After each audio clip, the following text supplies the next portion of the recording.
मेरा नाम मनोज बागरी है। मैं एआईसीसी का सदस्य हूं और हरियाणा एससी डिपार्टमेंट का अध्यक्ष हूं कांग्रेस पार्टी का। तो सर आप बताइए आज माहौल क्या चल रहा है सर?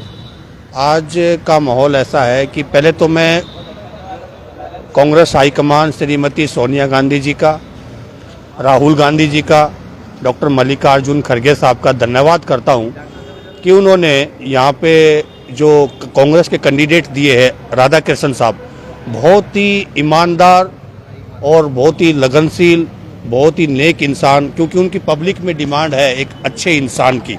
उसके लिए उसको टिकट देने के लिए मैं कांग्रेस के शीर्ष नेतृत्व का एक बार फिर धन्यवाद करता हूँ। सर मोदी जी के बारे में आप क्या कहना चाहेंगे सर? देखो, मैं बहुत छोटा कार्यकर्ता हूँ कांग्रेस पार्टी का, और मोदी जी देश के प्रधानमंत्री है और वो हमारे भी प्रधानमंत्री है। लेकिन मोदी जी जो आजकल जो भाषा बोल रहे हैं वो भाषा एक प्रधानमंत्री जी की नहीं है। और पिछले, क्योंकि मैं दलित समाज से संबंध रखता हूँ, पिछले 9 साल में जब से भारतीय जनता पार्टी की सरकार आई है मोदी जी के नेतृत्व में, मैं देखता हूँ कि जो हमारे खासकर माइनॉरिटी के समाज है, मुस्लिम और दलित, उन पे इतने अत्याचार बढ़ गए हैं। चाहे वो मेवात में हमारे मुस्लिम समाज के साथ मारपीट हो, मुस्लिम समाज के साथियों के साथ अत्याचार किए हो, चाहे वो दलित समाज की बेटियों के साथ रेप किए हो, अनेकों घटनाएं हैं। चाहे वो हमारी हाथरस की बेटी मनीषा बाल्मीकि रही हो, चाहे हमारे अखलाल भाई रहे हो, मतलब अनेकों घटनाएं बीजेपी आने के बाद ये हमारे मुस्लिम और दलित भाइयों के साथ घटी है। ऐसा देश में कभी पहले नहीं था। देश में भाईचारा कायम था। और जो ये बात करते हैं बार बार, बाबा साहब भीमराव अम्बेडकर जी ने जो संविधान बनाया है और उस संविधान में हम सब लोगों को बराबरी का अधिकार दिया है।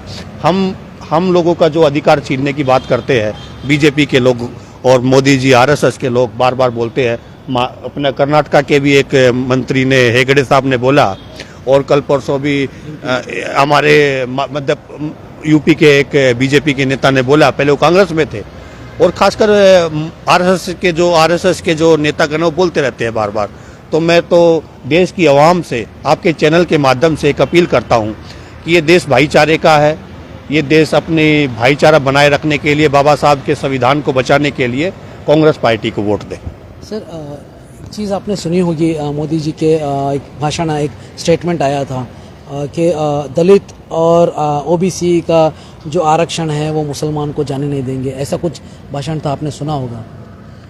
ऐसे भाषण तो मोदी जी रोज रोज करते हैं कि हम आरक्षण नहीं जाने देंगे, वो नहीं करने देंगे, और मैं दलितों पे कोई अत्याचार होगा तो मैं ये कर लूंगा। लेकिन उनके पार्टी के जो नेतागण हैं वो तो उनके कंट्रोल में नहीं है ना। वो तो बार बार आरएसएस के लोग बोलते हैं कि हम संविधान बदलेंगे, हमारे को 400 की सीटें चाहिए। 400 सीटें इसलिए चाहिए कि देश का संविधान बदलना है। और ये तो खुलेआम टीवी, आपको पब्लिक डोमेन में सारी चीजें है ना। ये तो आप मीडिया के लोग हो, आपको पता होगी। पब्लिक डोमेन में मोदी जी कुछ बोलते हैं, उनके मंत्री लोग कुछ बोलते हैं।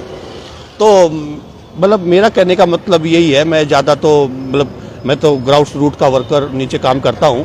मेरा तो ये कहना है कि देश की आवाम से कि अब की बार जो वोट देंगे वो वोट, जैसे कि हमारी देश की आज़ादी की लड़ाई लड़ी गई, ऐसा ही इस समय का माहौल है देश में 2024 में। ये भी एक देश की लड़ाई, देश की आज़ादी की लड़ाई है। क्योंकि अगर ये 2024 का चुनाव बीजेपी जीत गई तो कभी देश में चुनाव नहीं होगा और देश की जो आवाम के लिए, देश के भाईचारे के लिए खतरा है। तो आपका बोलना ये है कि बीजेपी अगर आती है तो देश के लिए खतरा है? बिल्कुल, बीजेपी आ गई तो वो तो संविधान बदल देंगे। अगर ये संविधान हमारे बाबा साहब भीमराव अम्बेडकर और देश के स्वतंत्रता सेनानियों ने मिलकर इतनी मेहनत से संविधान बनाया है, कितना प्यारा हमारा संविधान है। सबको बराबरी का अधिकार है। मैं एक दलित समाज से हूँ तो मुझे भी बराबर का अधिकार है। कोई अपर कास्ट से है तो उसको भी बराबरी का अधिकार है। सबको कितना शानदार हमारा संविधान है। और संविधान बदलने की बात करते हैं, जब संविधान ही नहीं रहेगा तो देश कहाँ से रहेगा।